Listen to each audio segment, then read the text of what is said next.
Hey, what's up, everybody? Welcome to Cycles Works Podcast. I'm your host, Mike Stewart, joined by my co-host, just celebrating a birthday this week. How old are you now, Sir, Chris? 53. All right, Chris Panavana, now 53 years Three. young. Yeah, Yeah, thank you. Yeah. and retired. Well, Must be for now. nice. Well, kind of retired. Yeah. Today's guest is an independent specialty retailer in Chico, California. He owns Greenline Cycles. Dacques Downey joining us on the podcast. Dacques, welcome to the podcast.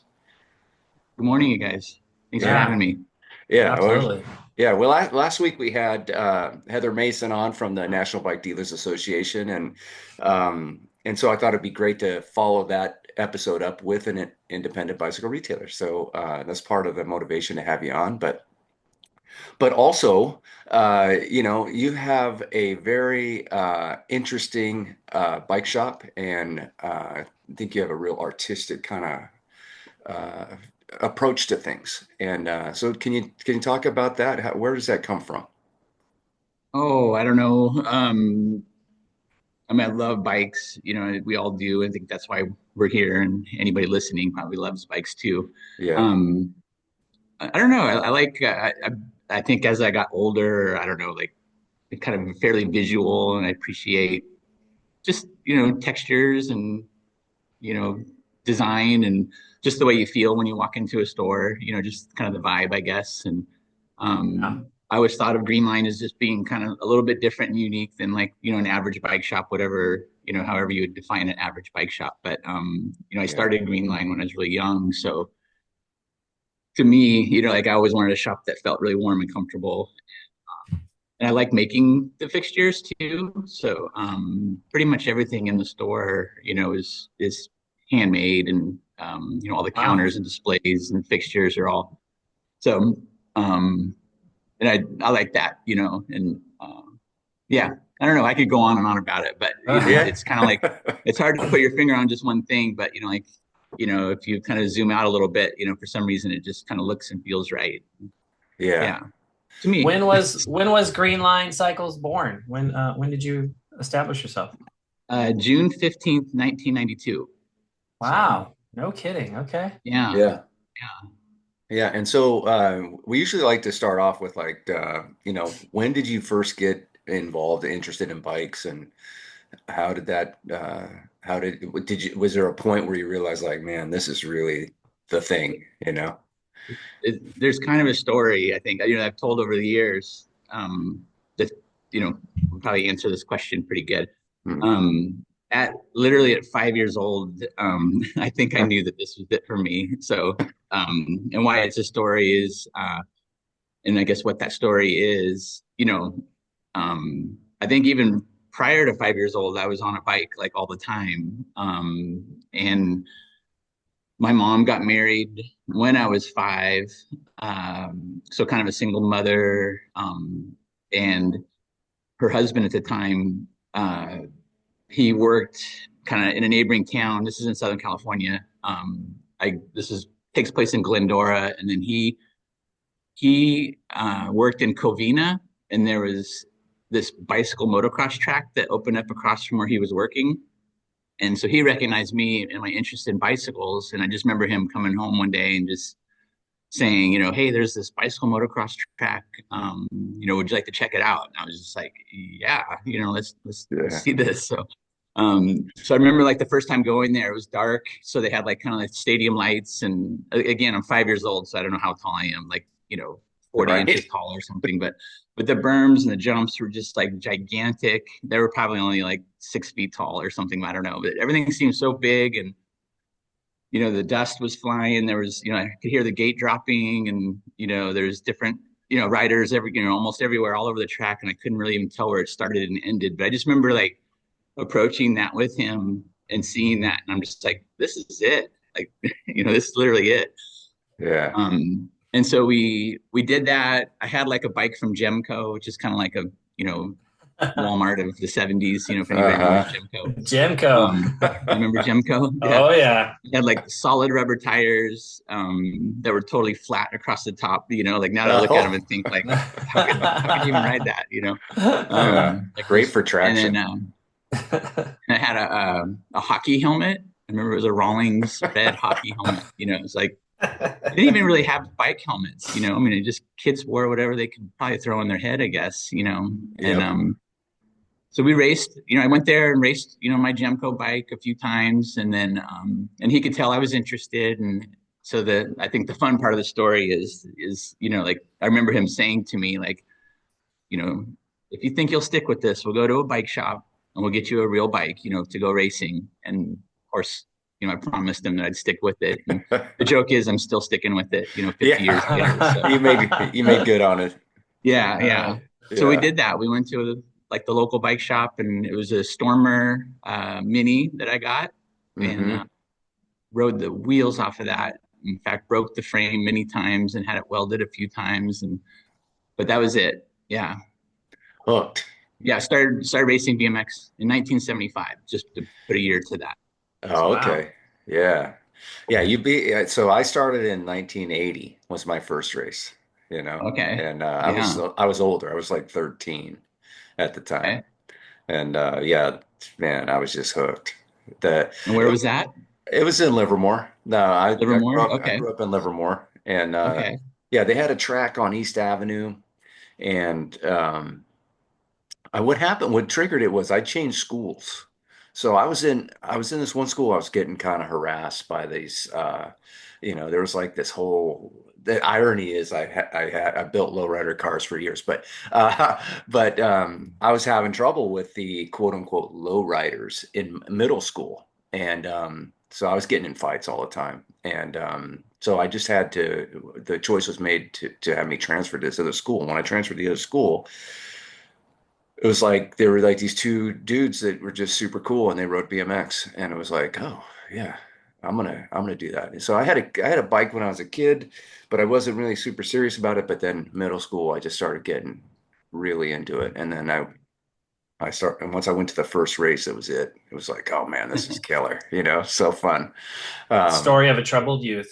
yeah, I wasn't really in trouble. I was always, Well, I was getting just picked on, so you got to defend yourself sometimes. But yeah, it but seems kind of a common thread with that. I mean, I don't know, if there's any truth to, you know, you find your thing and whatever your thing is. And for us, at least you and I, Mike, it sounds, yeah, like we gravitate to something, you know, I don't know. I've noticed that over the years, people that have found bikes and we're lucky to find our passion, at a young age even, but often it seems to be there's some troubled youth in there, yeah.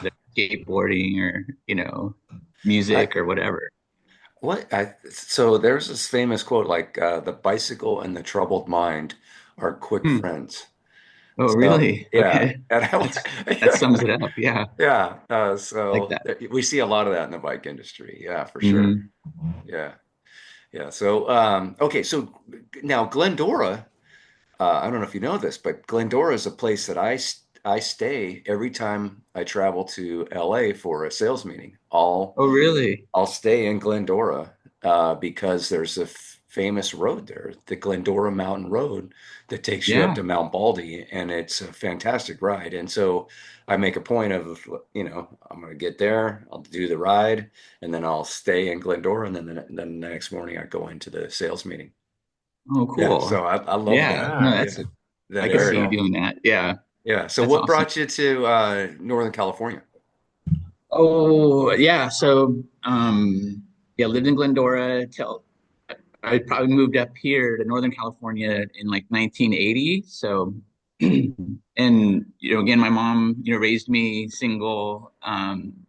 The gentleman I mentioned earlier that she married didn't last very long. It's like maybe a year or something like that. Oh, dang. Um, but he was like insanely impactful on my life. I remember just like that year of this that time with him, and at that age, I didn't really understand how moms and dads came together. My mom was single Yeah. before meeting him and marrying him, and so when she married him, I just thought this is my dad, and this is how it Right. happens. But that didn't last long. But I do think about him a lot. He passed away, several years ago, but he, even that short time that he was in my life, it was just like a really positive influence. So, Yeah. so my mom's, single again, and we're in LA. My grandparents are there, so I got some family and support. But living in LA is can imagine there's a bit of a rat race, and I wasn't aware of it, at that young age. But my mom would work in Downey, California, which is my last name, but just coincidence. And she would leave like at 4 a.m. to go to work, and just the traffic and just that commute was getting rough on her. And then she actually had like a head-on collision with a drunk driver going the wrong way on the freeway, and had a head-on collision. She was totally fine, like just super shooken up, but not really injured, not anything serious. But it was kind of the final straw for her. And she had a brother, my uncle, that lived in Forest Ranch, which is like a little mountain community about 10 miles out of Chico. And I knew he was up there, but they were also kind of talking, I think, about her coming up and being, kind of getting out of LA.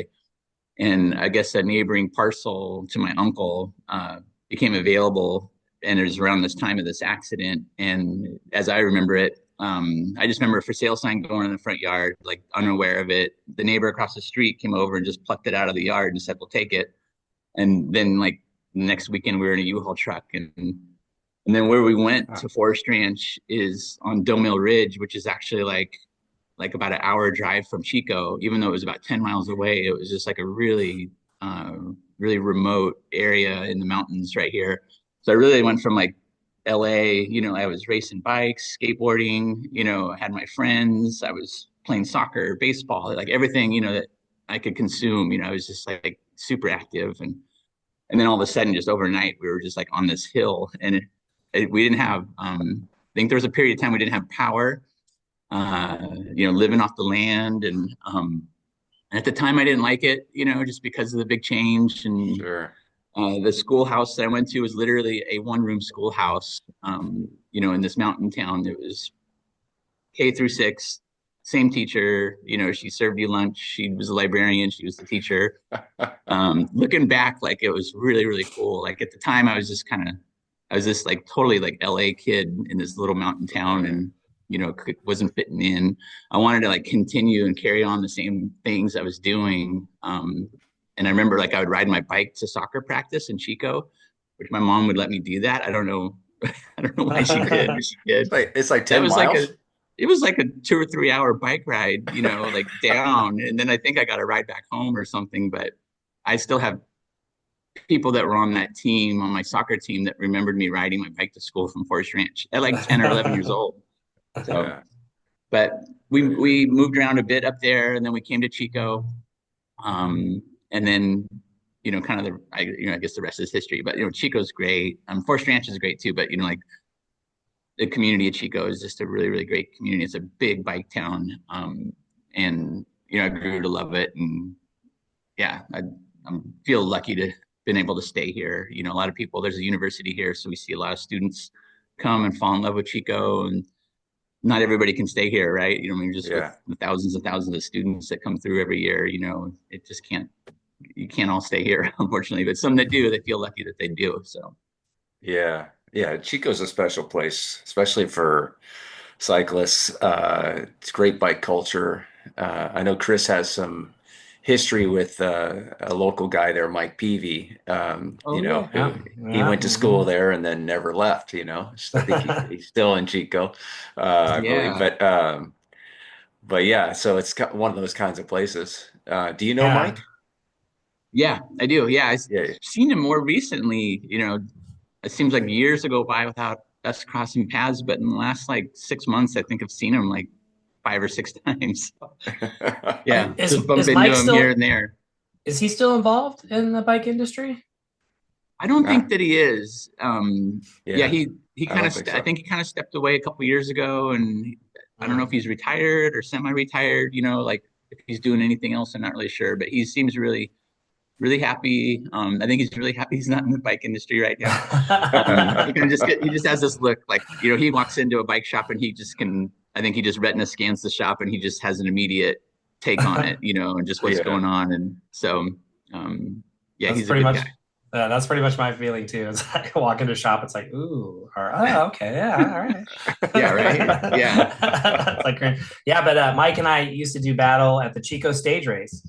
So that was always my favorite, like bike race of the year. Always looked forward to that. It was back, I think the last year I did it was 91. So it was like in May Okay. Yeah. typically. So it could be raining or it could be just like sweltering hot. Yeah. Yeah. Well, yeah, if you're battling with him, that's good. He's a fierce rider. Yeah. I Yeah. know he was. Yeah. So Yeah, he's a good dude. the Chico stage race, it's coming back, right? Is it this year is going to be its first year back after COVID? Is that right? Yeah, I think well they did it this year, so earlier this Oh, year, okay. kind of Yeah, yeah. pulled it together like within like gosh, I think it was like a month, like somebody at Performance, which slash aiming, Mm-hmm. I think just kind of got behind the wheel of that real quick and just said, let's just get something started, kind of a post-COVID um, effort. I think we're all in this like introvert state of just not doing the things we did before COVID. And so they just were kind of like, let's just get something started and it'll be Okay. a baseline. And then we'll work on it, throughout the year. So there's been a lot of planning this year. So it was great last year. Nothing like it was, pre-COVID, but just getting Yeah. something started. So got to give them a lot of credit for just jumping on that and trying to Right. get the ball rolling again. So but I think it's going to be good this year. And, like a better turnout, more planning. Yeah. So Well, I yeah. know just traveling around the region, a lot of people look forward to that Chico stage race. So I'm sure it'll be back full strength, with a little bit of time.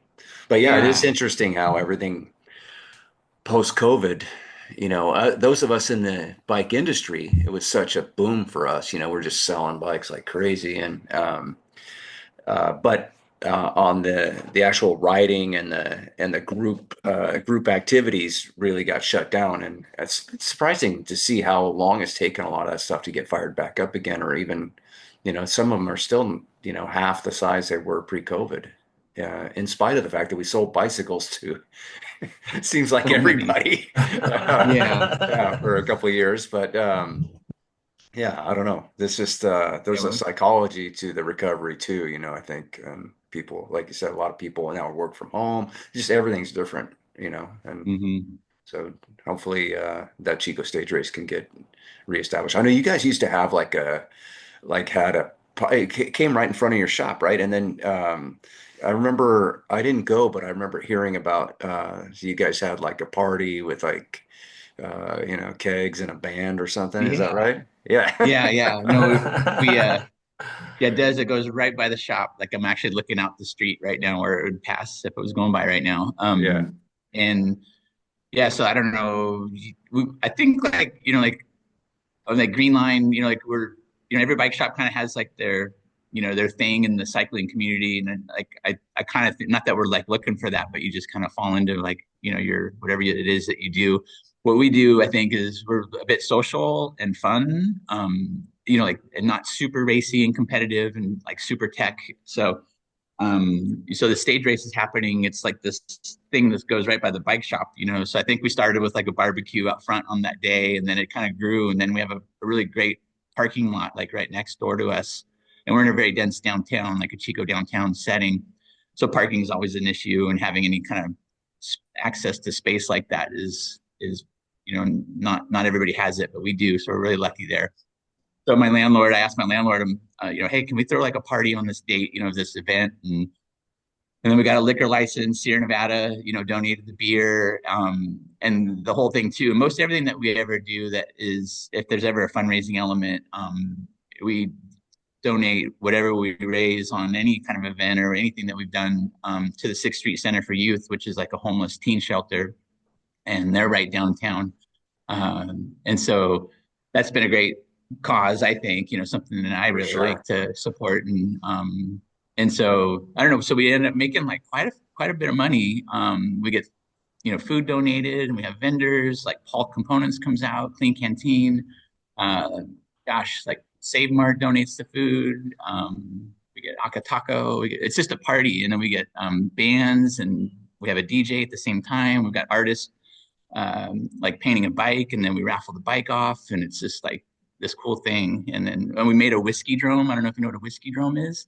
What? It's like Oh, those little mini velodromes here. They're like 20 feet wide with like it's all made out of 2x4s, kind of shaped like a bowl, and you just kind of just ride around in a circle, and it's Uh-huh. almost like a oh, what do you call it? Like a wall of death, like the motorcycle riders that ride those back Oh, in the day. right. Oh yeah. So Yeah, I went so we to oh sorry.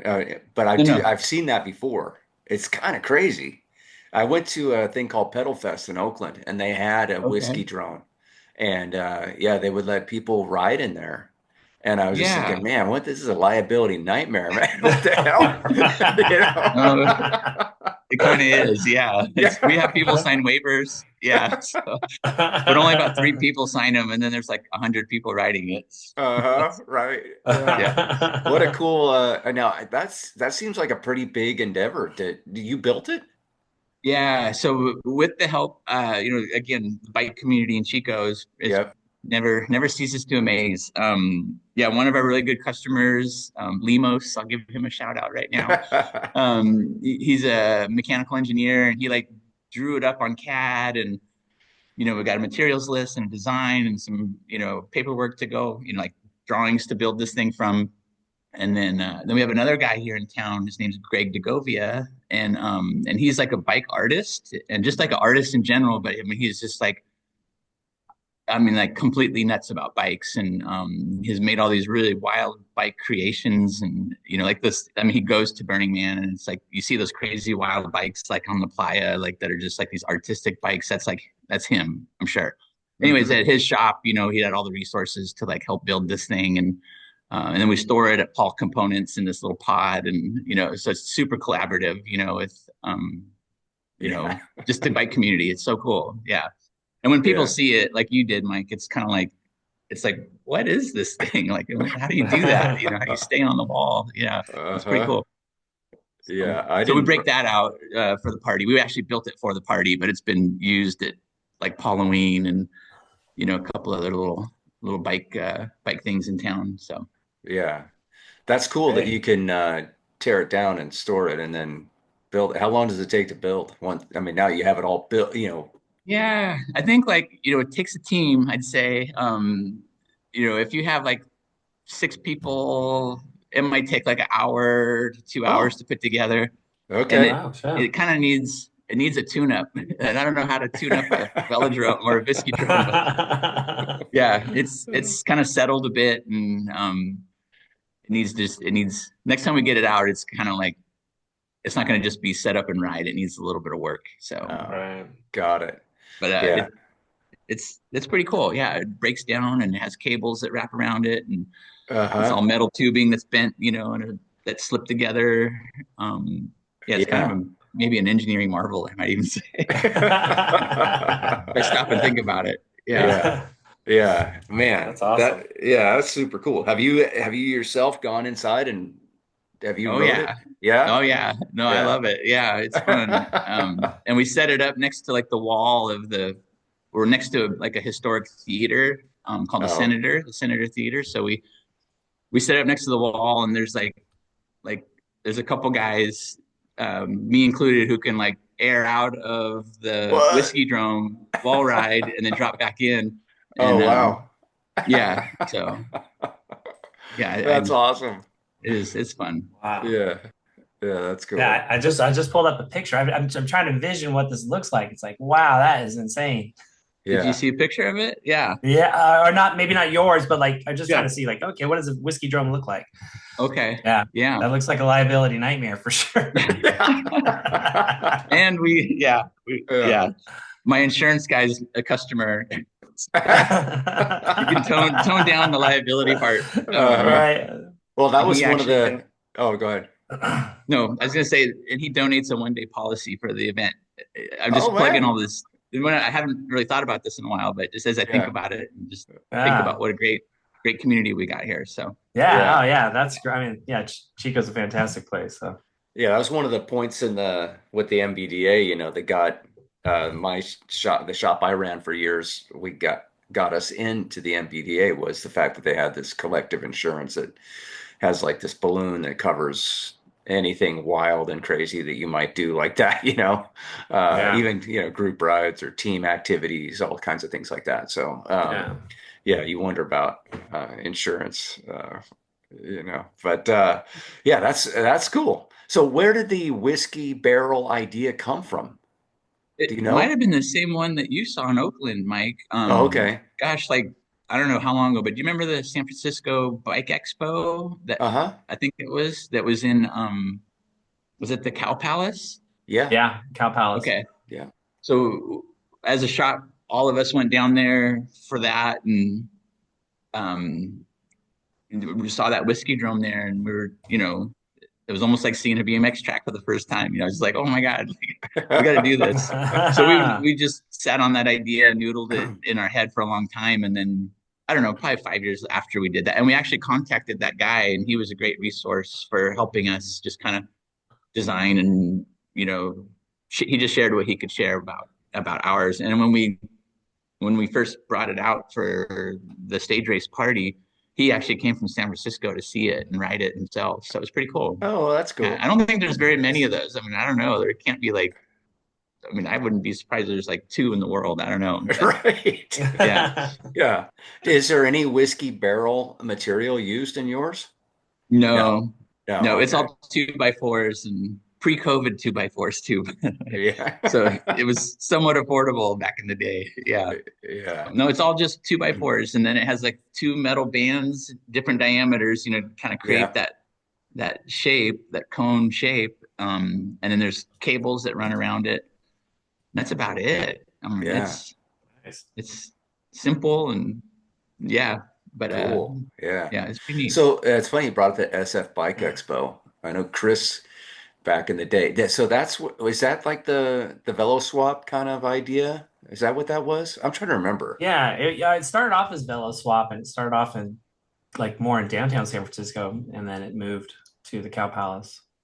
Yeah.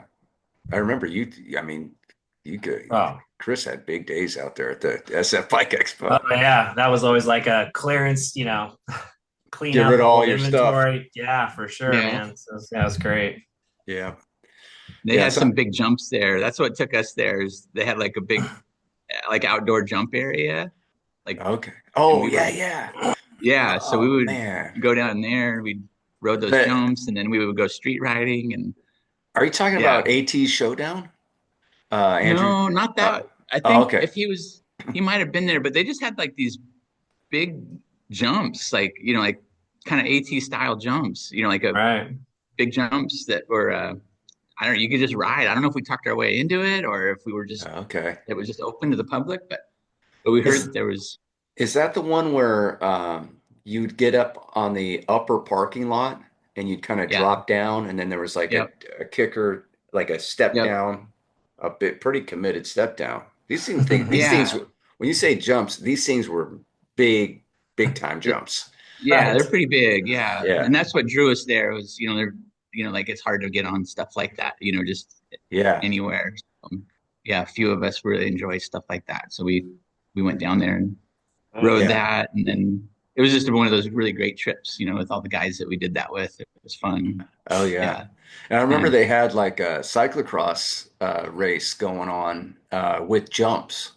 It was Oh, like an really? extreme cyclocross, and there were a couple. This is the first time I ever saw anybody on a tracklocross bike, Hmm. and we just happened to be standing right there because it passed by. Like if you were watching the AT Showdown, the cyclocross passed by while the AT Showdown was going on. It was really cool, but Oh, I yeah, bet. some dude Oh, that's just ate it hard on a tracklocross bike right in front. And I was like, damn, dude, are you all right? And I was like trying to help him, but he's like, well, it's so much harder on a track bike. I'm like, this is a track bike? All I couldn't right. even believe it.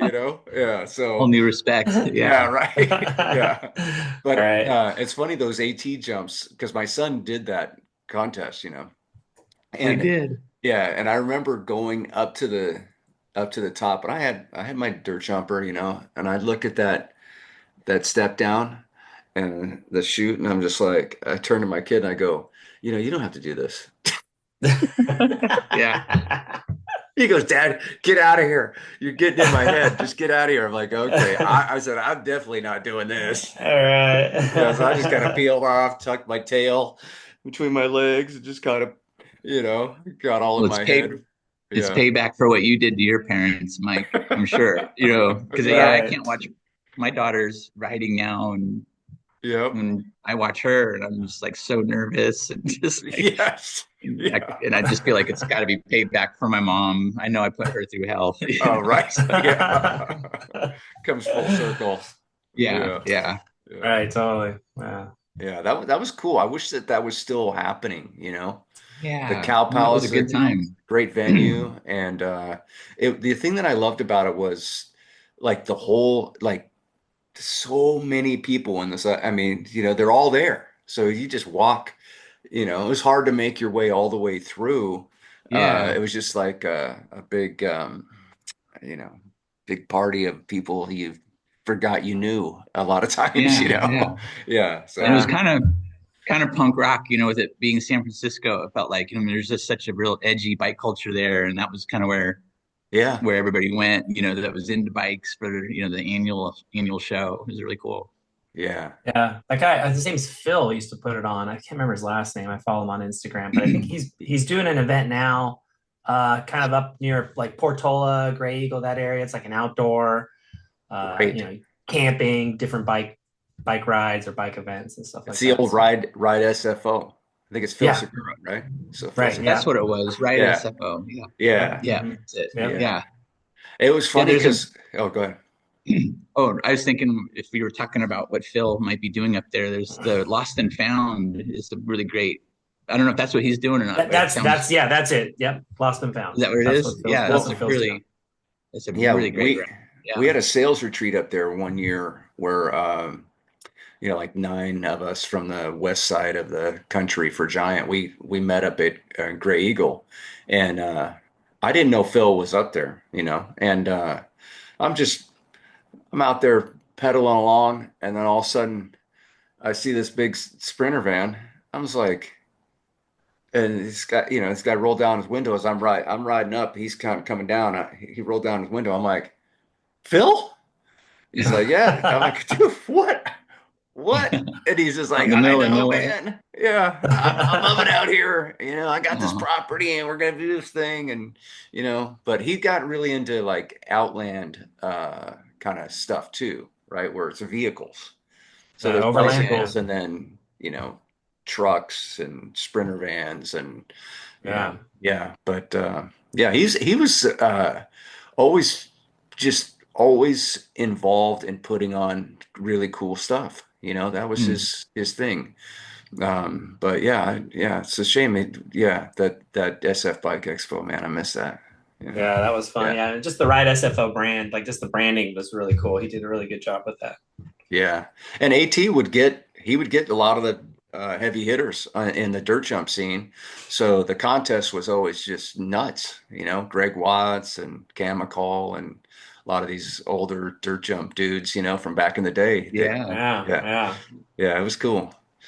Yeah. All Very right. cool. Okay. So, all right. So you get to the hills Yeah. north of Chico, or up in the ups, and so you're riding bikes. How did the bike shop happen? Did you work at a Yeah. local shop, or did it start like that? Yeah. Here in Chico. So we're now in Chico, and teenager, and there's a local bike shop called Family Cyclery, and it was like that was the shop, for if you're into BMX, and I think when you hear folks, other guys like us, talk about like that bike shop that you just made a connection with, and that was friendly and welcoming, and let you borrow tools, and it was like your second home, Mm. and yeah, it was yeah, Rick and Judy Basonic owned Family Cyclery, and they had 2 kids, and their son worked in the shop also, and he was like my age, and it was tiny, like I think it was 600 square feet probably. It was Oh, just wow. tiny, and but man, like just every day after school, that's where all the BMXers went, and you gathered there, and then we'd take off and ride, and, destroy the shop, while we're there borrowing tools, and just you know light a match and ride away kind of thing. But Yeah.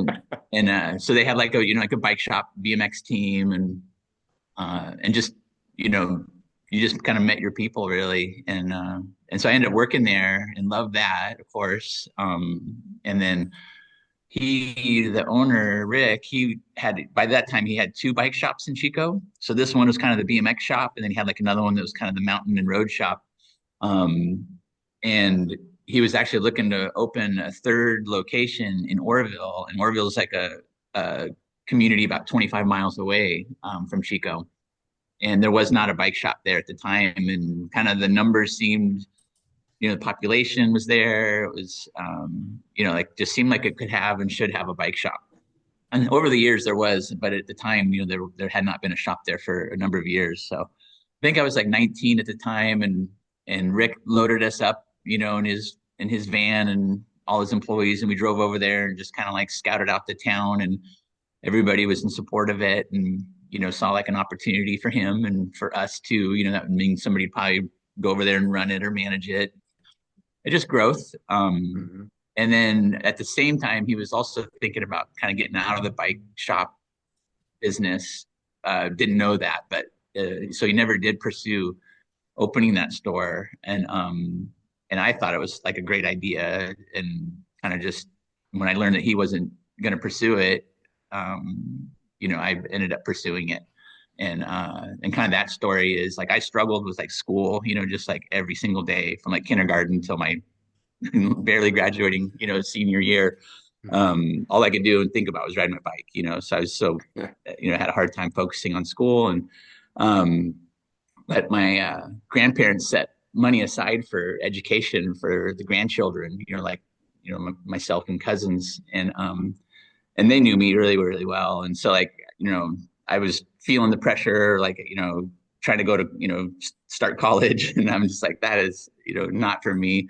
And so I asked them, if I could use some of that money to start a bike shop in Orville. And they were just like 100% like that is your thing. You do it, So yeah, I started out with something real simple and small. And it was pretty exciting. I mean, I was 21 when I started it, and didn't know what I was doing. I still don't know what I'm doing, but it was fun. And I was, by then, well, yeah. So I was still riding like BMX at the time, and then mountain biking was getting big, like in the early '90s, and so all I wanted to do is like pay rent, my home rent, and then gas in the car to go ride or race somewhere, and a burrito at the end of the day. That was all I needed to do. So I did that for, it provided that for me for a while, and it was fun. Yeah. Yeah. And so, then, so yeah, how long were you in Orville? like 25 years. So from 1992 to 2017. And then in 2012, I opened in Chico. And then for about 5 years, I had like the Chico store and the Orville store. And by then too, I mean, you're like, that's a lot of years of doing that. And there was also a lot more life on my shoulders, and which was kind of the reason to come to Chico. I always wanted to like open in Chico, and but there's a lot of shops here. So, it's a lot of competition.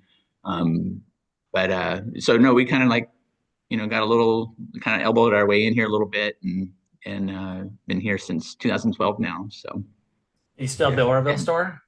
no, and I closed that in 2012. I'm sorry, 2012. 2017. 2017. Okay, so just kind of switched it over. Yeah. Yeah, trying to do two, two is hard. So. Yeah, right. One's hard. I know. Yeah, one's hard enough. I'd always see these retailers that were like, 3, 4. There's one guy in our P2 group that had like 13 or 17 stores. I'm just like, it's another level, and I don't think it's the same experience, right? Like you're in your shop, you're a part of your shop. And I think if you have multiple stores, you're just kind of behind the scenes, Yeah. Yeah. Especially, I mean, geez, 13. I mean, when you get into even just 4 stores, for example, it'd be hard to be, the face of the company with 4 stores, right? I mean, with one or 2 stores, you could probably pull that off. But yeah, once you start expanding like that, you just need really high quality people at each location. And yeah, it's very challenging. Management. Yeah. Yeah. Makes my head hurt thinking about more Oh, than one, yeah. more than Can't one. even imagine. Right. Yeah. Right. Yeah. Right. Oh my gosh. Yeah. So, okay. So, the decision to close the Orville store, that, I mean, that's where you started. That's like your, you know, that's where you cut your teeth really as a retailer, as an entrepreneur. That probably was a big decision. Can you talk about that a little bit?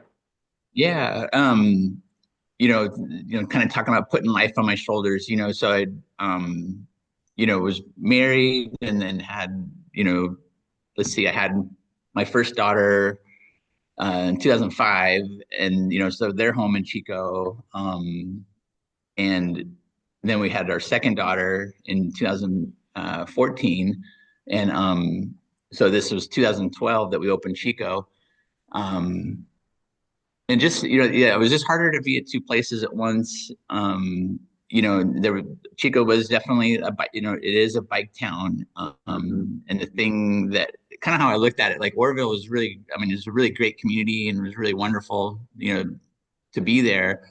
Um, but I couldn't get it to grow, so I kind of feel like, if we ever talk about like, a pie, like you got this much of the pie, I felt like the Orville bike business was more like a cupcake. I just I couldn't grow that pie or grow that cupcake or a slice of the pie. Um, but it was great and wonderful. Like when all I really needed was gas money and you know, And a burrito. a burrito at the end of the day, but and I did that for a long time and it was fun. But and then we set a piece down in Chico where there is a pie and we got it like a little slice and our little slice could grow if we play our cards right, and it Yeah. kind of did. And so and then after like about 5 years of that, having the two stores, just the difficulty of two, and I was, I'm getting older, stressing out a lot. Got two kids, like I just didn't want to be at two places at once and, back and forth. And I can just remember I'd get to work and kind of send a message like, don't bother me because I got to get a few things done and I got to get to Orville. And then I get to Orville and I'd kind of, the same message, don't bother me. I got to get a few things done and get back to Chico. And then like at the end of the day, I got like literally nothing done, All like, right. yeah, but other than I was just like, just spinning my wheels everywhere I went. So Yeah. yeah, and that was a Yeah. hard one. Yeah, because Orville was and is, it's such a good community, and lots of folks, followed me and come here, and understand. They seem, I'm sure there's some people that, I mean, I know there's lots of people that wish we were still there, but I think people seem to understand too. So Hmm. And in Orville, what was the name of the shop? it was Greenline. It was And Greenline. that's Okay. yeah, and that's where the name came from. In Oroville, there's a green line painted like on the road, and it's kind of like the go-to if you just want to see like the historic and scenic route of Orville. Huh. There's literally a green line painted down the road, so you just drive on it and follow it for many miles, and it'll take you through, all these historical points and scenic areas of Orville. So in '92, of say I was looking at these potential locations, and I was thinking like Feather River Bikes, which are like all these kind of like on the surface, common names, Orville bicycles and whatever it was. I didn't really even have a name picked out, but I was kind of saying you could take the Green Line to, Feather River Bikes or take it to Orville Bikes or whatever. I was like, take the Green Line to Green Line, so Right. that's really where the name came from. So Wow, that's is from cool. Orville. Yeah, that Green Line in Orville. Yeah. What a great idea, to have like something simple like that for visitors to your community that they could just follow this little Yeah, line here. Yeah. Yeah. yeah. Yeah. No, it's neat. Yeah. It Yeah. I stands So wouldn't out. have to get out there with a brush and paint it into the front door. Yeah. yeah, a little right turn into the front Yeah. door. Yeah. Yeah. Yeah. Yeah. That's cool. Yeah.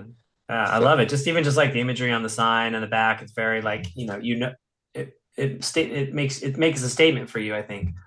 At least from yeah. here. Yeah. Big, Like this back here, you mean? yeah, Yeah. right. Yeah. Yeah. Just, like your branding, it looks great. Oh, Yeah. thanks. Yeah. Yeah. Yeah. One of my best friends is an artist, and he did the mural. His name's Jake Early, and he's an artist here in Chico, but living in Tempe, Arizona now. But yeah, he did Oh, that when we kind of expanded into this space where I am right now.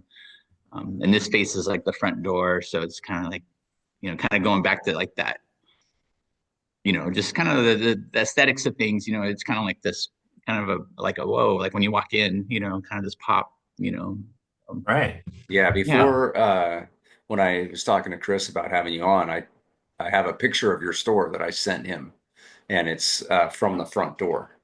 And Okay. you got the Bowden Space Lander. Yeah. You got I forget the other one, but then you got the bike Yep. for four people on the other Yep. side, and then Right. Yeah. yeah, but it's like yeah, there it is. Yeah. I love How it. awesome is that? And That's Uh, great. yeah. Oh, there we go. So it's oh yeah, I can't really make out the on the left there. Is that like a Hawthorne or is that a what is that? Good. Dayton Deluxe. Yeah, Yeah. I okay. was really into restoring or collecting and restoring bikes, and like kind of like pre-war was my thing. And Yeah. that was the first bike I ever restored. Yeah. Oh, that's Wow. cool. Very Yeah. cool. I But when like you it. walk in, it definitely does feel like you're maybe entering into like a pub because the way that the green line, the art, and then you've got the bar, the mechanics right there. You could easily see where there might be a couple taps in there, and you got the Yeah. bar stools on the other Yeah. side. Yeah. Yeah, but that would I could see where that might change the dynamics in the store a little bit. Guys getting Yeah. sitting in there getting hammered, talking about bike racing. Right. Yeah.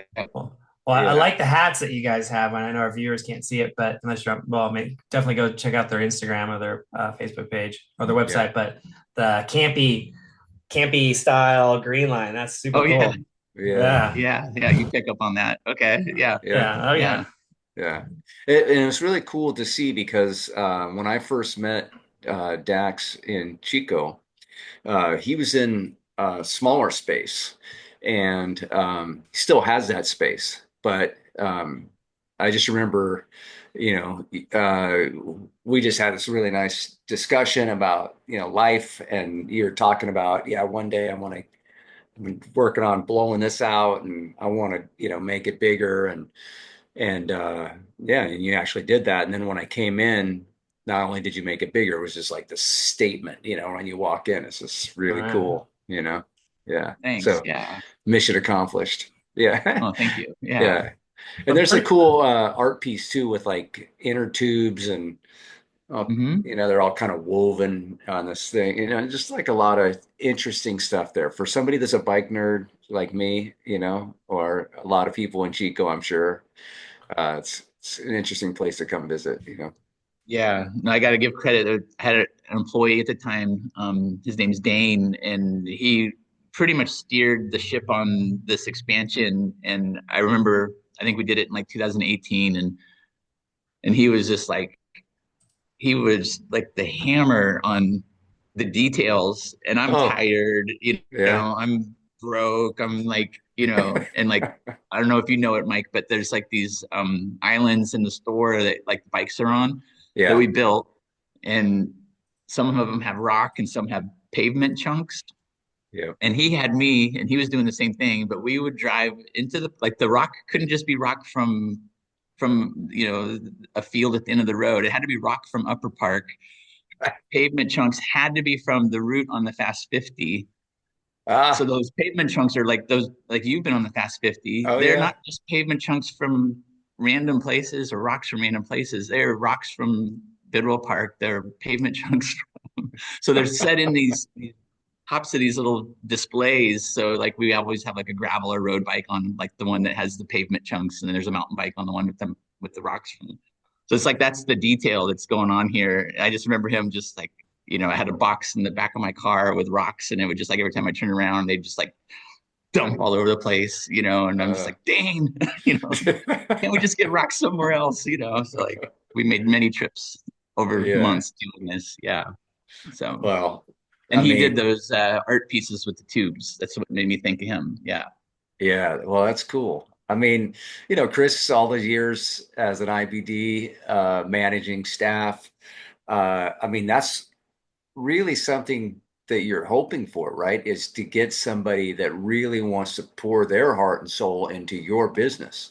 I mean, that's such a gift. A lot of people Right. are just there to you know, get a check. But I mean, they're there working hard and doing their thing, but they're just, they're punching the clock, so to speak. Whereas it sounds like you had somebody that was really invested in trying to make the thing cool. Do you know what Yeah. Dane went on to do? Did he become an artist? Or yeah, you know? Or He's so funny. That's why I just laugh. I'm picturing him right now. He's a stay-at-home dad. oh, okay. He's got two Yeah. kids, and we talk all the time, and he'll call me and tell me what just happened and the stuff that he does, and it's literally comedy. So Yeah. right now I'm picturing him like trying to talk his kid down from the roof with like a chainsaw, and his kid's like 3 years old, so that's kind of what I'm picturing right now. So, and that's Uh, probably not too far from the truth. So no, yeah. he just, he's busy with, being a stay at home. Yeah. So no, he's doing great. He rides here and there when he can, Yeah. and checks in with us all the time. He's like family. Yeah. He's Yeah. doing great. Yeah. Yeah. Awesome. Wow, very Well, cool. okay. So at some point, so like you mentioned, there's bike shops everywhere in Chico. It is wild. It reminds me of like San Francisco back in the day on Stanton Street. I don't know if you guys ever went there, but there were Mhm. literally, I think there were 7 bike shops within walking distance by Kezar Stadium. And Chico has a similar kind of thing where you've got, you know, down Main, all these different shops everywhere. And I know that you recently had purchased one of your competitors' campus bikes, and they Yeah. were their Trek store. So That's how right. can you talk about that? When did that happen?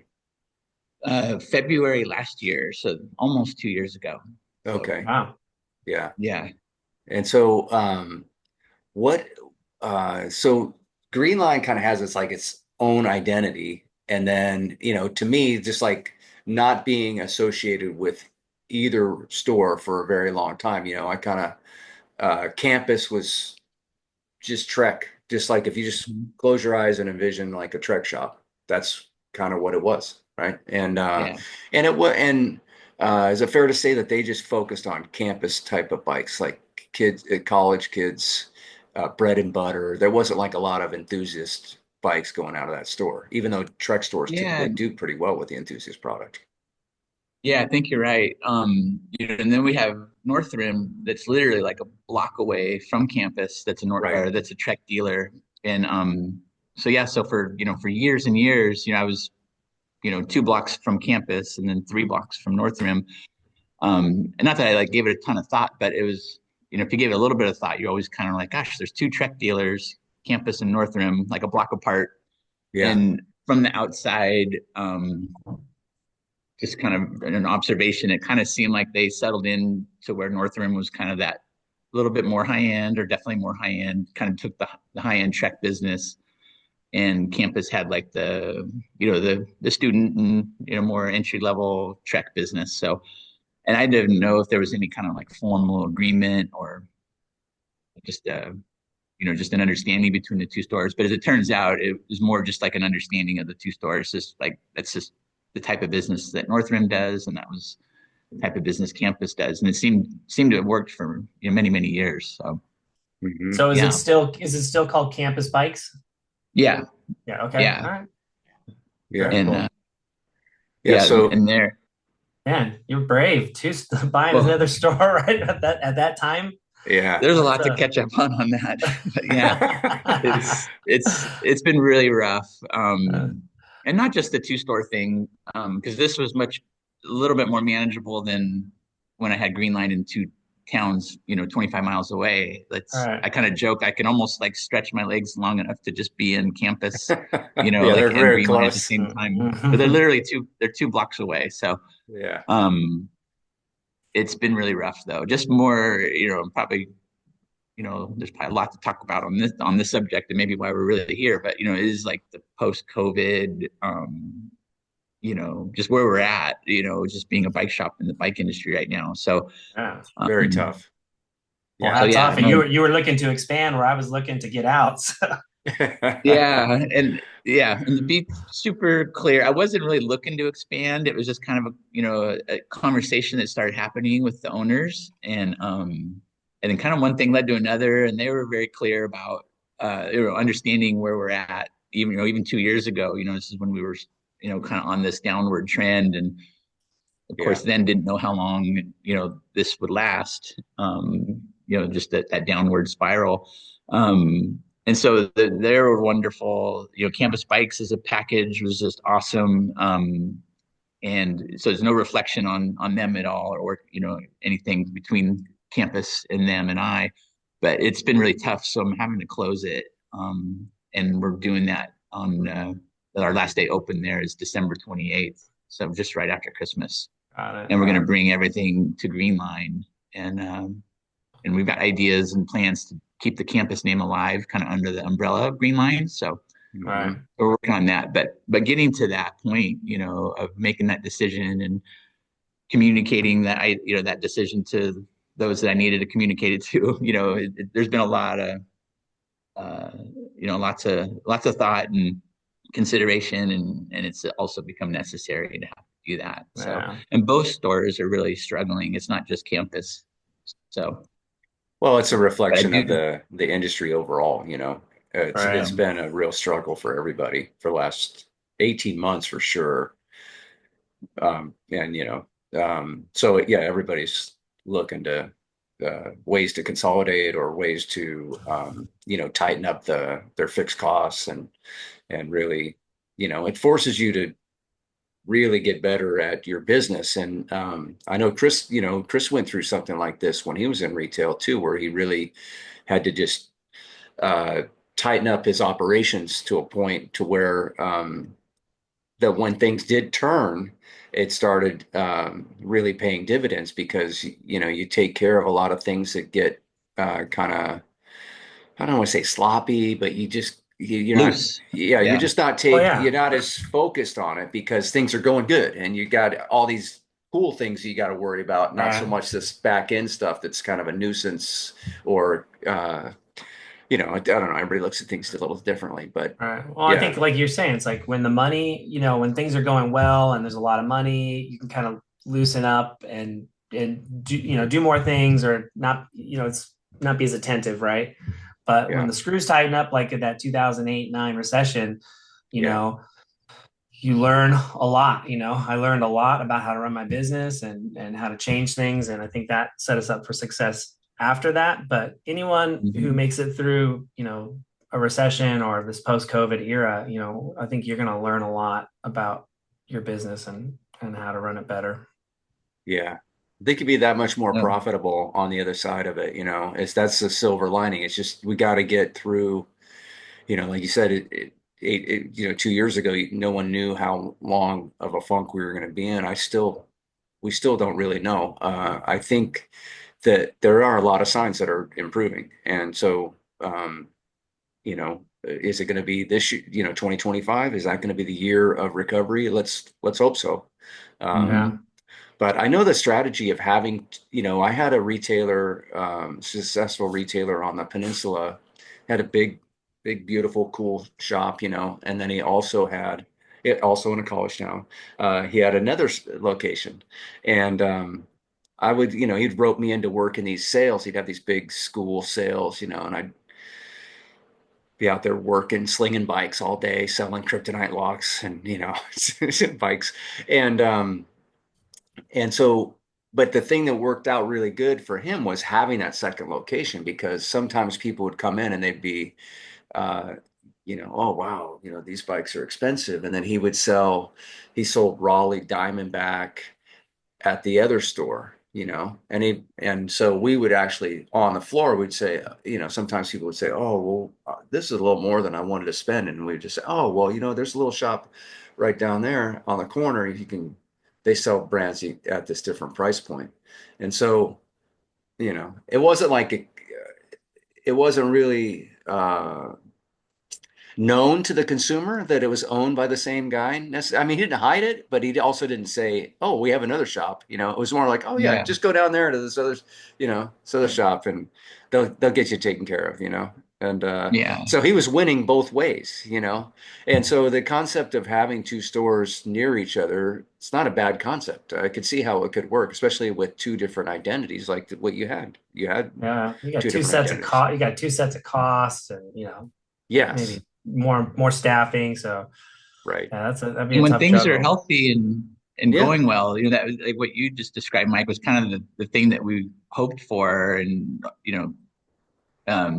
but then, as things just the new norm has just become just so much lower sales on an average. Our sales have just gotten so soft. To try to maintain, and like what you're saying, Chris, is, like trying to maintain those doubled up expenses and costs when sales are so soft. That's been the rut, that I've gotten into, and I need to get out of it. And, we've been making change at both stores prior to making the decision to close campus, but that change just isn't happening fast enough. And even when you make change, it's not guaranteed that that is the answer. So we're in the midst of changes still, but yeah, but I just have to get expenses and costs in line with our sales. And So again, I did don't you know. did you purchase campus kind of when things were still on the up side then, or was No, it kind of on the slide? it was definitely on the slide. Yeah, Okay. yeah. And that is, given credit and to the owners, they knew, and it wasn't like they set this up. They set it up to succeed for both of us. They really did. So the terms are between myself and them, and they're totally understanding of the situation. Everything there is really great, but it wasn't like, I know sometimes any business, not just saying the bike business, but sometimes a sale of a small business is maybe not set up for the new owner to really succeed. It could be like the cash out for the previous owner. So I yeah. don't know. This was like a very mutual and very. I just feel really good about the deal that we made, and I think they do too. So, and as it Yeah. Nice. turns out, we're kind of having to. I'm Well, glad that that's we structured things the way that we did, just with how things are going. And they're yeah. wonderful. I talk to them often, a couple times a month probably, and just check in with them. And Bud Bud was the man in the store for so many years, and he'll call me up and just say, "Tell me a story." He misses being in the bike shop and hearing the stories. So I make like a little Nice. list of people that come in asking about them, and I'm like, "Oh yeah, Uh-huh. guy came in, and this family came in, or this happened in the shop." Try to give them some little fun story of the bike shop. Nice. So, How long was campus around for before you purchased it? gosh, a long time. I want to say probably close to 50 years. Wow. Wow. Yeah. Wow. So Yeah. yeah, and I think it was I don't know like the early days and the details of it, but it was another family that started it, kind of just like a side business. Um, and then Bud bought it, and I want to say like 1981 would have been like maybe his first year. And Okay. so, and then he really brought campus from more like a little kind of half effort of a shop to like the full, the real deal bike shop. And Yeah. so since like the early 80s, yeah. And he remembers me coming in as a kid on Saturday mornings, just driving him crazy, just like, smearing the glass and, looking at the parts and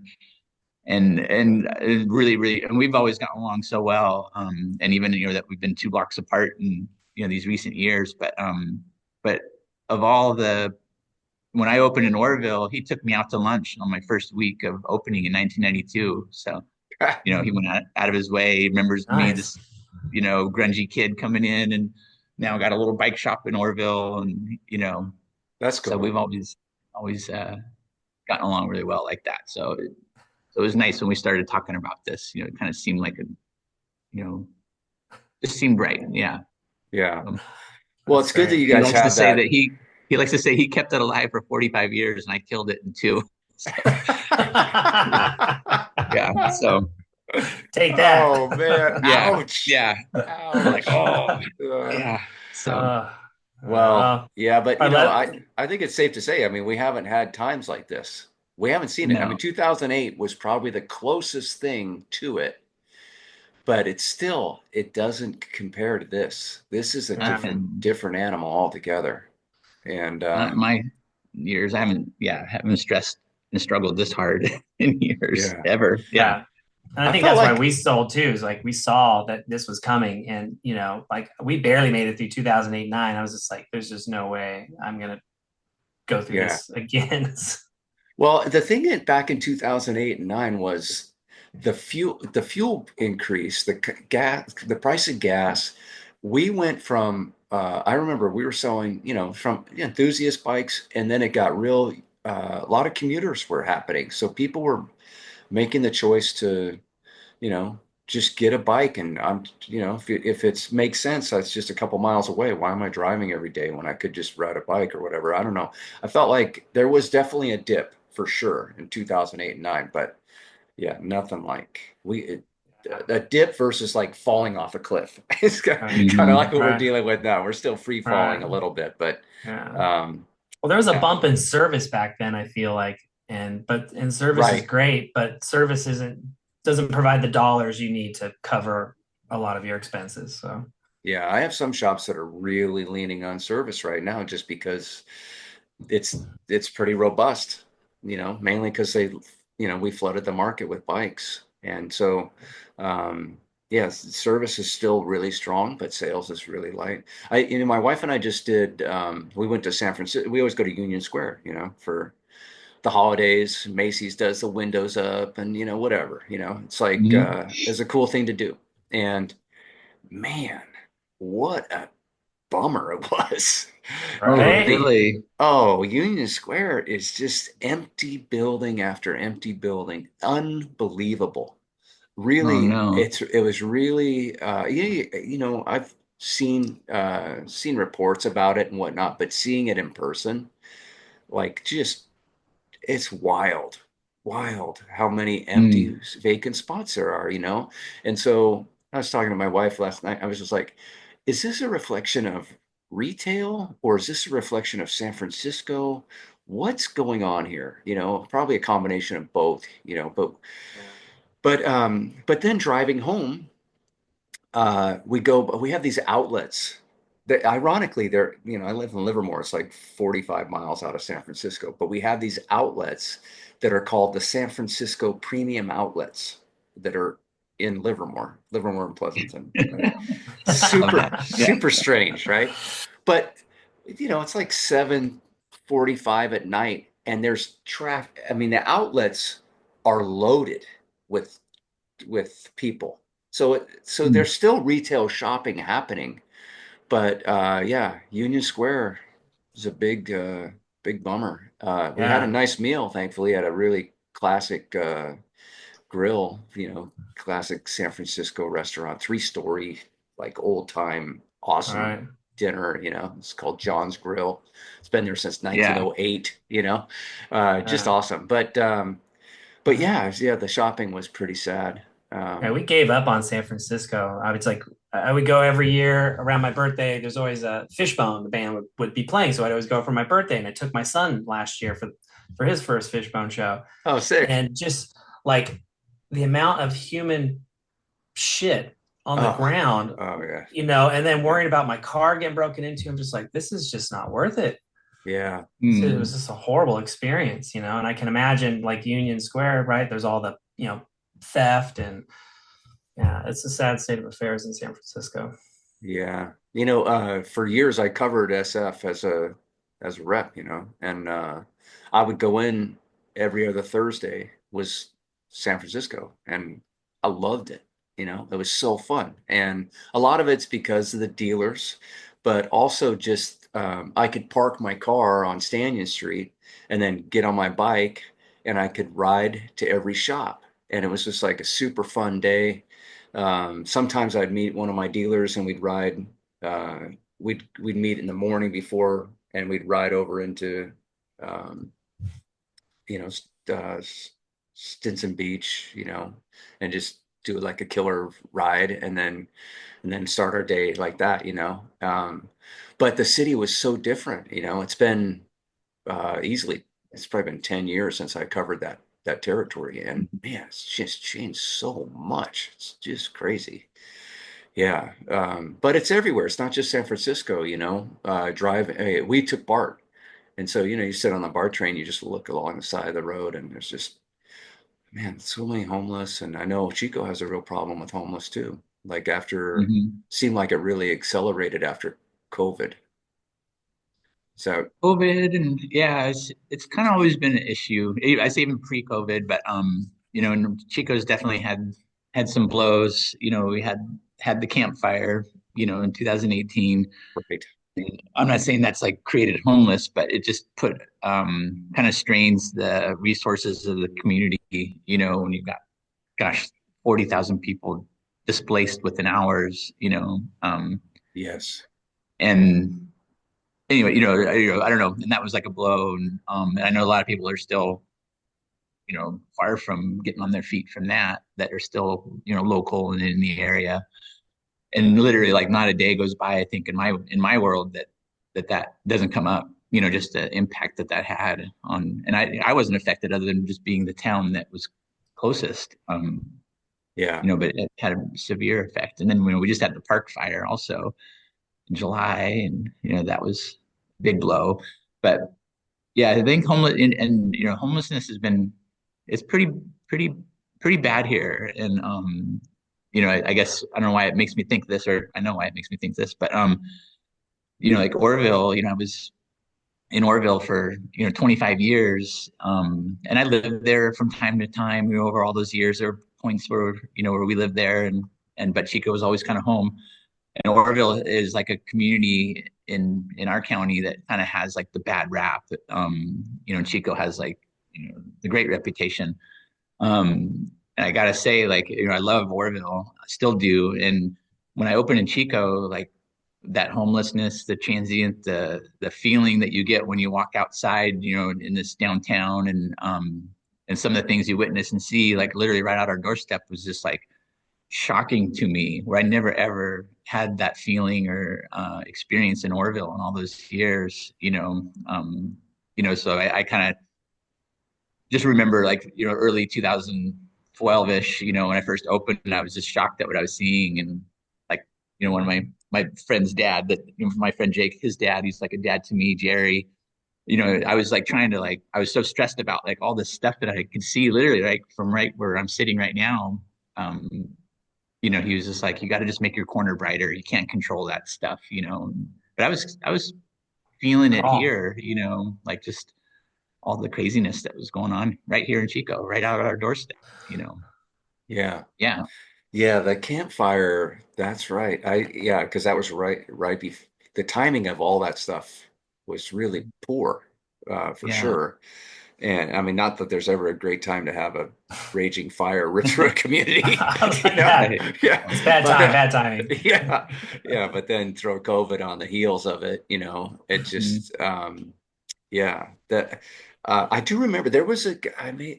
I'm disappointed in myself. I can't remember his name, but there was somebody like I had actually put it out there that with my dealers, it's like, hey, I want to get some bikes to this community, you know, and you know, my buddy had a trailer, and so I drove a trailer around and got all these, uh, you know, like trade-in bikes or what have you. Yeah. And it was actually pretty amazing to see. Like in Danville, we had somebody donate like a Merlin titanium bike, and All right. there Oh, was like cool. a you know the TT bike and all this. There was like some really nice high quality bikes that were donated, and then there was also the bikes you'd expect, you know. But anyway, I had this whole trailer full of these bikes, and I was working with A Main at the time, which is now Performance, and there was somebody in town there. He had kind of like a service shop. You know what I'm talking about? He collected all he I dropped the bikes off there. I'm just like I said, I'm disappointed I can't remember his name. Do you know what I'm talking about? Was it south of Chico, like on the little highway that leads out of Chico, like in the farmland? Is that what No, shop it it was? wasn't in farmland. It was like he had like it was like an industrial kind of storage kind of area. Hmm. And he had Um, like he did bike repair. It was like could have been Ron Topi. And he's yeah. called the Bike Smith, and he has He works Yes. like out of an industrial building. And do you remember there being bike art and like some Burning Man vehicles and stuff? I don't know if you remember that. Okay. Yeah, I don't Could know. be going back to the guy I mentioned But earlier. Bikesmith does sound right. Okay, yeah, That and Ron Topi is, just another one of these, great heavy hitters in Chico, just loving bikes. And he yeah. does these really great, used bike builds, and or if you are a customer of his, you can kind of tell him what you're looking for, and he'll seek things out, and like it would stop like you guys in your tracks when you see one of these bikes. You're like, oh, that's a bike like that somebody's loving, just like it's Uh-huh. steel and a little bit retro, and but it's got some modern touches, and it might have been him. Right. So I think that's who it is. But okay. it's funny you say that because there's definitely like a Chico build, like if Hmm. you see these bikes and they've got Paul components Yeah. on them, and there's just like, I don't know, there's just, you can tell like a lot of times you see a bike, it's like, oh, that's a Chico build right there, Signature. Yeah. I could see that. Yeah. Yeah. Yeah. But yeah, it was cool because I dropped those bikes off and I never really thought much about it. Not say I definitely thought about it, but I don't know, fast forward like a year or so later or something, and I'd end up doing one of these 50 rides, and this young kid is on that Merlin, you Oh, know? really? Oh, Yeah, Wow, cool. yeah. cool. And I was So just like, cool. oh, what? So yeah, so it ended up in the right hands, and I know Evan over at Performance, he was the one kind of tasked with the due diligence of trying to figure out where, you have these bikes, you have all this need, where should they go, who should get what, and yeah, I went to a kid that was a young racer kid, and Cool. yeah, Yeah. so I mean that. yeah, family of cyclists. Yeah, So the positive of that, yeah, was watching Chico come together, in particular the bike community, because there's lots of bike riders and enthusiasts up there that literally had nothing. And right. yeah, even hearing your story of, where you came from out of town with a trailer full of bikes, that's just awesome. Yeah. Yeah. Thanks. Yeah, yeah. A lot of people don't realize that a lot of these in these mountain communities, people a lot of times they're living off the grid. They don't have insurance. They're living that mountain simple lifestyle, And so when something happens to them, it's a total devastation, you know. No, Uh, I know. Yeah, I know two guys really well. Yeah, exactly like you just described. Same thing. yeah, Mountain bikers, lifelong bike riders, living off the land and working off the land and yeah, lost everything, yeah, everything. yeah. We did prior to the campfire was the fire in Reading. Hmm. Forget the name of that one, Yeah, was but it yeah, I forget the name too. I can't keep up with the yeah, bikes. Yeah. yeah. So But yeah, many. no, I know our which one you're re talking about. Yeah. our retailer chain gang, Hmm. they put together, they worked really close with the city of Reading, and anyway, they reached out to Giant and we provided some momentum bikes. There's like 50 of these momentum bikes. They were bikes that were like a tough sell. Like, we thought it was going to be really good, and then it just didn't really work. So we had these bikes. And so it was still a generous donation, but it was a donation of this product. But the people in the community, I went up there, we built some bikes, me and a couple of mechanics from other parts of my territory. We went and built these bikes, and we were there for the day that we showed up on Friday. The shop did most of the building.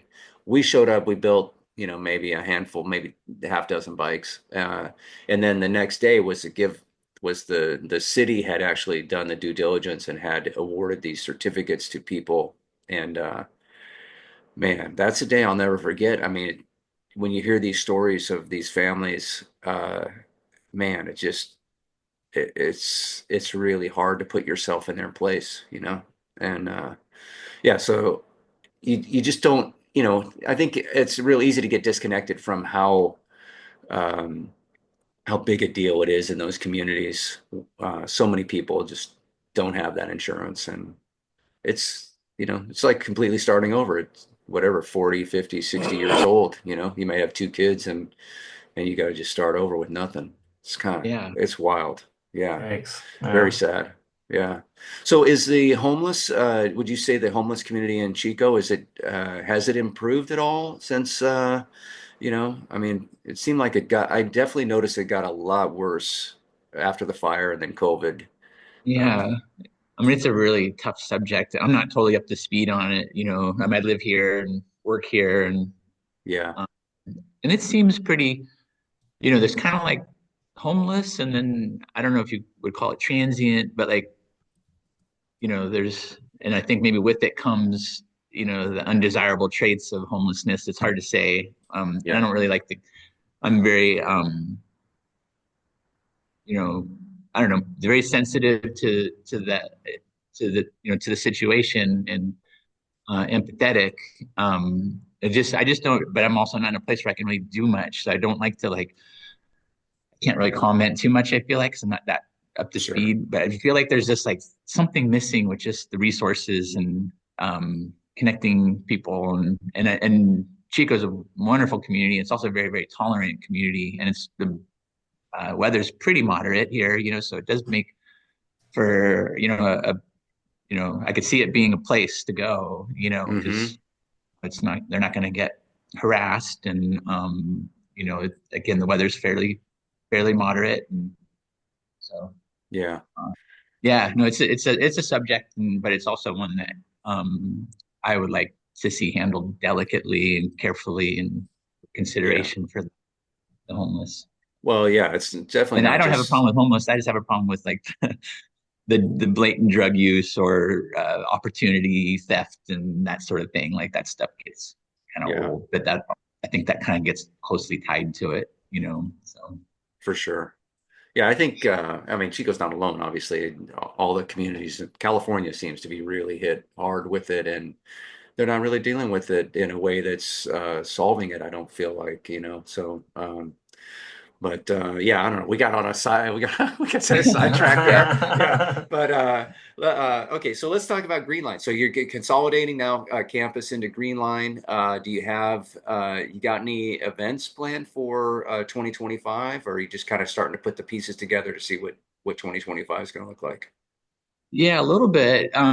Really making an effort to become more extroverted, kind of like we talked about, with the group rides and the events and clinics and that sort of thing. So, and some of those changes that we're making at Greenline is to, you know, do more of that. We did a lot more of that before COVID, and then it's been kind of hard to get back in that routine again. But Hmm. we're consciously really making an effort to try to get more of that going.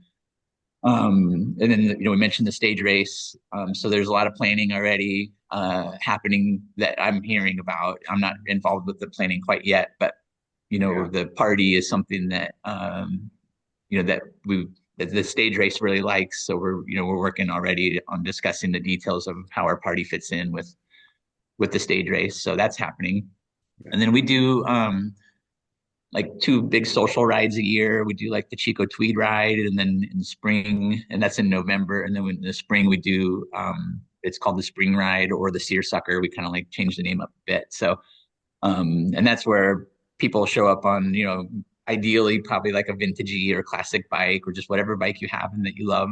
And people dress up in kind of old time. So in the spring, they're dressing up in kind of spring attire, and we ride through Lower Park and socialize at like a picnic area called 5 Mile, and the same route for both rides. And so in the fall, it's more of a, rounds and um, tweed type clothing, and people go like absolutely all out for this too. It's crazy, and I'm there for the bikes, and I'm like the worst offender of the fashion part, but I dig the bike part, and but it's of course all inclusive, and you can just show up in whatever you got and have a good Yeah, time. It's a fun ride. So that's cool. yeah, Yeah, a couple years ago, I went to Europe, and we did this ride called the Sella Ronda, and it's in the Dolomites, and it's like they close the roads off, and you do these four classic Italian climbs in the Dolomites, and it's an incredible day, and there's like 3,500 people on the road, uh, all different types of people, just like e-bikes, casuals, but like everybody just throws himself at this thing, the Celeronda, Cool. and I was, there's these climbs, right? So you do the climbs, and then there's like these epic descents where you're just going so fast down this hill, and I like to descend, so I'm letting it rip down the hill, and all of a sudden I hear this, I hear somebody next to me. So it's like, whoa, okay. So I look over, and it's this dude on a vintage bike with rod brakes. Oh, you're You know? kidding. No. Yeah. And he's in full tweed. He's got the Oh, he's got the little, Yeah. the yeah. Yeah. mustache and the little bonnet. I don't even know how this hat was staying on this dude's head because we were going so fast. I didn't no helmet, but he's got like one of those little wool derby hats on, and he had like the tail, because I remember he passed me, and he had a rack on the back, had like these leather saddlebags, and it had like this little lamp on the back. Looked like, I don't know how the lamp was even powered up, but maybe kerosene, type of thing. Yeah. And he had these little handlebars. They were like flipped over upside down mustache bars, Okay. and Yeah. I just looked over. I was just like, whoa. And he just like kind of like gave me like a little wink, and he just kept going. I just It thought, sounds like it was Gary Fisher. yeah, Yeah, yeah, right. yeah, Yeah. yeah, yeah, full Yeah. on tweed jacket, black and what a tan. And Yeah. yeah, I'll never forget that image, So Love just it because you being got tweed humbled on doesn't like mean you that. can't let it rip. Yeah, Right. no kidding. Yeah, that's right. Yeah, that's awesome. That's That's cool that you awesome. put those. That seems right in line with like the vibe of the shop is these. Yeah. Yeah, Yeah, they're fun. Yeah. yeah, Good time. Yeah. very cool. All right, well, listen, Dax, we wish you the best for 2025 and beyond. Obviously you had to make some tough choices here recently, and hopefully those are going to pay off, and the industry will get better, and Greenline will flourish. And I know I'm definitely going to be looking for that whiskey barrel come May. Okay. All So right. Yeah, I'm gonna have Yeah. to get it Yeah. on the like schedule here to tune up. that's right. We'll see if we get Chris down there. We'll go rip around the whiskey Yeah, barrel. that'd be Yeah. awesome if you guys Yeah, could come. Yeah. yeah, yeah. I definitely Well, want to come by and visit the shop because I'm looking at the pictures of the shop and the woodworking that you guys have and all the fixtures that you've built. You've done an amazing job. I think it really, even just from the pictures, it gives you such a great feeling, a warm feeling to Oh, be there. cool. So, Oh, yeah, so nice. I don't know what pictures they are, but I'm sure that I guess they're out there on the internet. Is that what you're saying? Yeah. yep, Oh, yep, good. yeah, Thank you. they're Yeah. on yeah. the line. Good stuff. All right. Well, yeah. Thanks for joining us. Before we let you go, do you have how would any social media website you want to put that out there? Yeah. Well, thank you guys too. Yeah, for everything. I've been really enjoying the podcast. Like, you just laid some stickers on the counter, Mike, and Yeah. the cycle jerks. And I immediately go to circle jerks, the All punk right. band. Yeah. And I don't know, Mike's so cool. Oh, I was like, oh, that's such a cool sticker, And then you told me it's your podcast. And then yeah. I think months went by before I even like discovered it. And then like I don't know, like a month or so ago, I discovered it and just like Yeah. really enjoy all that content and both you guys. So it's Thank been you. helping me like, so if anybody's listening that has a bike shop, all the diversity of your guests, and where I'm at in my head and trying to like navigate this stuff. And, it's really been helpful for me and it motivates me, hearing, the perspectives of other folks in the industry. So it's really been great for me to just try to stay the course. This is what I'm doing. This is what I still got that promise to my my stepdad at 5, but no, I mean, I'm not changing. I'm not doing anything else different. I don't think. I can't imagine that, but it's fired me up, kind of propping me up. So I dig it. Good. Wow. Appreciate it. I You guys appreciate keep it that. up too. That's Yeah. great. Thanks. Thank you. Okay, so to answer your question, yeah, greenlinecycles.com is our website. And then we have like our Instagram is Greenline 92. So the 92 is when we opened the year. And I know we're on Facebook too, Greenline Cycles, Chico, I think it is. So, Yeah. but Great. yeah, or you can call us or come in too. Anyway, we're always here. Yeah. Nice. Awesome. All right. Well, hey, thanks so much, Dax. Appreciate the kind words, and I've been doing this a couple years now, and it's something I really look forward to. Just bringing these personalities, these stories to share with everybody, and it's nice to hear that it's beyond entertainment. It's actually helping you get through a tough time. So I really appreciate that. Yeah, but Thank you. yeah. All right. Well, thanks everybody for listening, and Dax, best of luck. And that's going to do it for Same to this you guys. episode. Thank you. All right, Okay. Dax, take Thank it you. easy. Take care. Bye.